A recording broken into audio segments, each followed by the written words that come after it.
साथियों नमस्कार।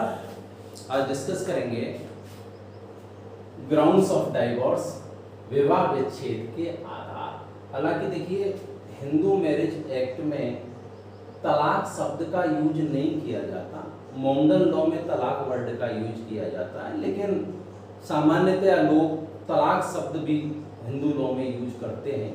लेकिन हिंदू लॉ में जो प्रॉपर वर्ड है dissolution of the marriage, divorce, विवाह विच्छेद, लेकिन आमतौर पर लोग यूज करते हैं, तो मैंने ब्रैकेट में तलाक वर्ड यूज कर दिया। तो मेन बात यह है कि हिंदू विवाह अधिनियम 1955 में विवाह के दोनों पक्षकारों में से कोई भी पक्षकार किन आधारों पर डाइवोर्स ले सकता है। तो सेक्शन 13(1) धारा 13 की उपधारा 1 में ऐसे 8 ग्राउंड बताए गए हैं जिनमें से पति या पत्नी दोनों में से कोई भी इन 8 आधारों में से किसी भी एक आधार पर अपनी मैरिज को डिसॉल्व करवा सकते हैं। विवाह विच्छेद उनमें उनके बीच में किया जा सकता है, जैसे एडल्ट्री, जारता या क्रूअल्टी और डिजर्शन, अवितेजन, वेनेरल डिजीज, रतिज रोग, अनसाउंडनेस ऑफ द माइंड, विकृत चित्तता, कन्वर्जन, धर्म परिवर्तन, मिसिंग फॉर 7 ईयर, दोनों में से कोई 7 वर्ष से लापता है, रिनाउंस द वर्ल्ड, दोनों में से किसी एक ने संसार से संन्यास ले लिया है, सन्यासी हो गया है। तो ऐसी स्थिति में उनमें से कोई भी एक इनमें से किसी भी आधार पर अपनी मैरिज को डिसॉल्व करवा सकता है, डाइवोर्स ले सकता है। लेकिन इसके अलावा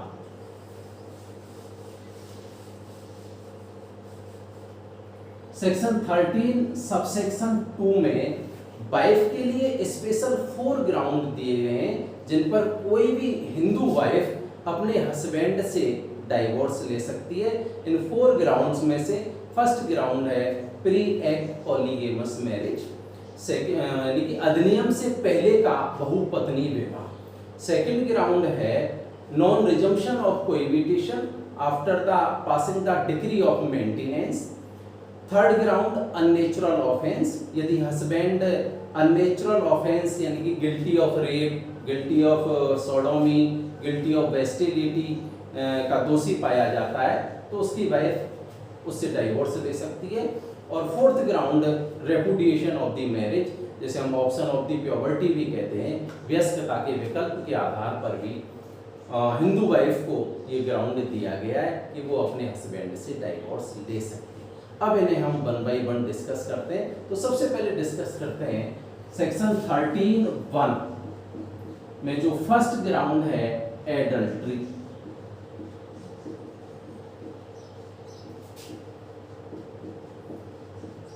जारता या जार कर्म। देखिए, हिंदू मैरिज एक्ट 1955 में ये ग्राउंड दूसरे तरीके से यानी कि इस तरीके के वर्ड यूज किए गए थे, living in adultery, respondent has living in the adultery, कि पिटिशनर को एडल्ट्री के ग्राउंड पर डाइवोर्स तभी मिलता था जब पिटिशनर ये प्रूव कर देता था कि रेस्पोंडेंट लिविंग इन एडल्ट्री, मतलब जारता में रह रहा है। इसका मतलब ये है कि यदि एडल्ट्री के कोई 1-2 कार्य वो करता था, रेस्पोंडेंट करता था या करती थी, तो इस ग्राउंड पर डाइवोर्स नहीं मिल सकता था, क्योंकि वर्ड ही इस तरीके का यूज किया गया था। इसलिए इस लेकुना को, इस कमी को दूर करते हुए मैरिज लॉ अमेंडमेंट एक्ट 1976 ने इसे बदल करके, और अब जो प्रेजेंट में ग्राउंड है after the solemnisation of the marriage had voluntarily sexual intercourse with any person other than his or her spouse, यानी कि विवाह के अनुष्ठापन के पश्चात विवाह के दोनों पक्षकारों में से किसी पक्षकार ने अपने पति या पत्नी के अलावा किसी अन्य व्यक्ति के साथ स्वेच्छापूर्वक समागम किया है, सेक्सुअल इंटरकोर्स किया है, तो इसे एडल्ट्री माना जाएगा। तो इस तरीके से जो 1955 में जो लिविंग इन एडल्ट्री का कंसेप्ट था उसे समाप्त किया गया और इसे इस नए रूप में यहाँ मैरिज लॉ अमेंडमेंट एक्ट 1976 से जोड़ा गया। तो ऑनरेबल सुप्रीम कोर्ट ने भी राजेंद्र वर्सेज शारदा का एक केस था, उसमें क्लियर कर दिया कि ये single act of adultery is sufficient for the ground of divorce, यानी कि after the solemnisation of the marriage, विवाह के अनुष्ठापन के पश्चात दोनों पार्टीज में से कोई पार्टी एक बार भी यदि एडल्ट्री करती है तो उस ग्राउंड पर जो एग्रीव पार्टी है, निर्दोष पक्ष है, वो डाइवोर्स ले सकता है। बाकी का कुछ केस लो देख लेते हैं। चिरुधा वर्सेज सुब्रामण्यम,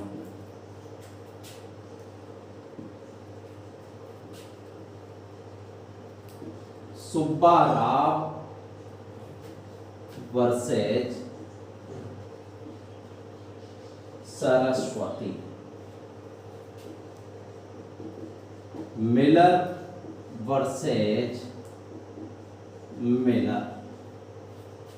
देखिए चिरुदा वर्सेज सुब्रामण्यम के केस में क्या हुआ, इसमें हस्बैंड ने स्टरलाइजेशन ऑपरेशन यानी कि नसबंदी का ऑपरेशन करवाया हुआ था। उससे पहले उसके 3 बच्चे थे, लेकिन हस्बैंड के ऑपरेशन करवाने के बाद उसकी एक चौथी संतान और पैदा हो गई, तो हस्बैंड ने एडल्ट्री के ग्राउंड पर डाइवोर्स की पिटीशन फाइल की। कोर्ट ने हस्बैंड से कहा कि आप अपना मेडिकल एग्जामिनेशन करवाइए। हस्बैंड ने मेडिकल एग्जामिनेशन को रिफ्यूज कर दिया और कोर्ट ने एडल्ट्री नहीं माना।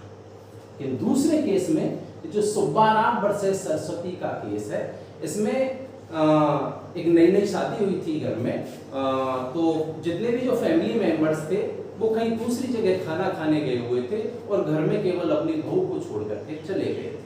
बाद में जब वो आते हैं तो वो ये देखते हैं कि एक स्ट्रेंजर, एक अनजान व्यक्ति बहू के कमरे में से निकल करके जा रहा होता है।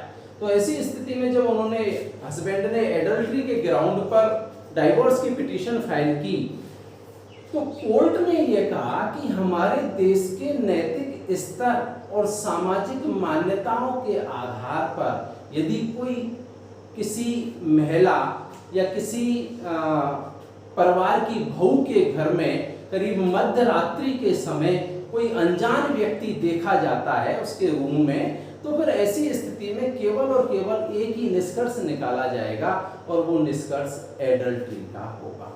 उसी तरीके से मिलर वर्सेज मिलर के केस में भी ये जो हस्बैंड था एक होटल के कमरे में किसी दूसरी महिला के साथ पाया गया, कोर्ट ने यहाँ भी इसे एडल्ट्री माना। एक केस और है प्रिस्टन जोन्स वर्सेज प्रीस्ट जोन्स। देखिए इस केस में क्या हुआ था, 17 अगस्त 1945 टू 9 फेब 1946 हस्बैंड 17 अगस्त 1945 से लेकर के 9 फरवरी 1946 तक विदेश में रहा और 13 अगस्त 1946 को इनकी मिसेज ने एक बच्चे को जन्म दिया।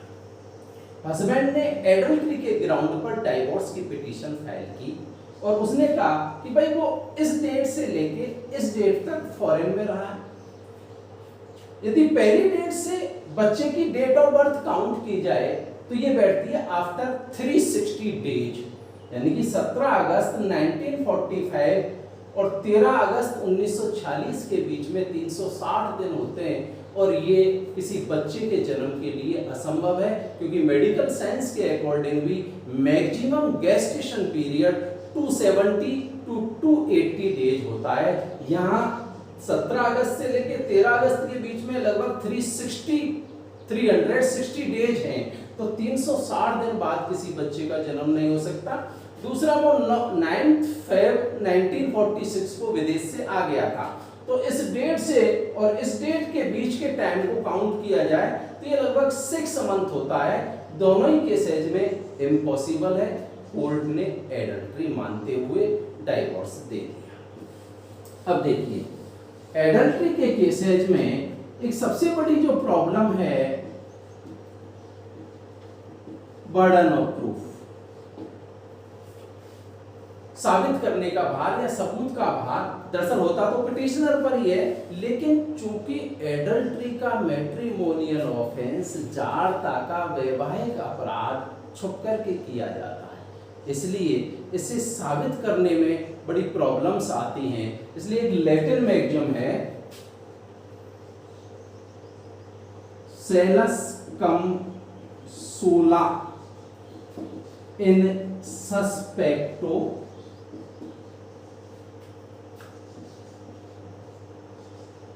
लोको non pre जम्पटर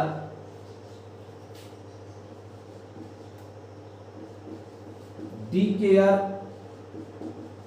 Peter nostril. Cells कम सोला इन सस्पेक्टो लोको नॉन प्रिजम्प्टर डिकेयर पीटर नोस्टर।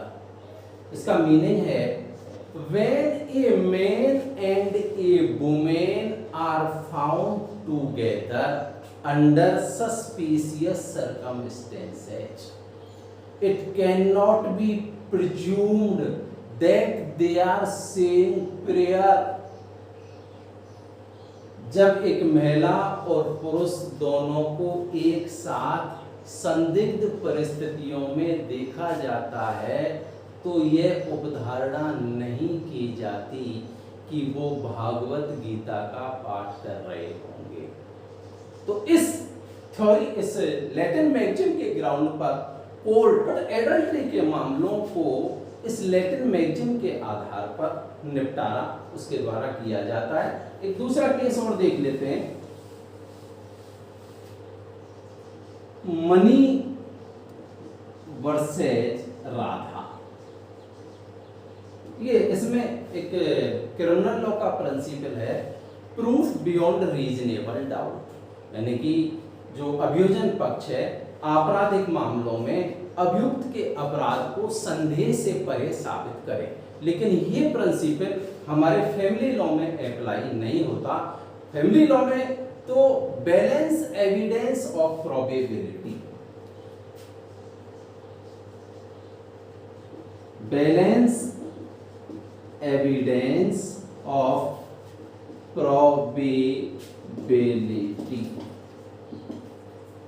संभावनाओं के संतुलित साक्ष्य के आधार पर ही ऐसे मामलों का निपटारा किया जाता है कि एक प्रूडेंस पर्सन ऐसी परिस्थितियों में क्या सोचता है, एक विवेकशील प्राणी, एक विवेकशील व्यक्ति ऐसी परिस्थितियों में क्या सोचता है, वही न्यायालय सोच करके, विचार करके और एडल्ट्री के मामलों में निर्णय देते हैं। तो हमने एडल्ट्री को डिस्कस किया, नेक्स्ट टॉपिक में हम क्रूअल्टी को डिस्कस करेंगे। नमस्कार, जय हिंद।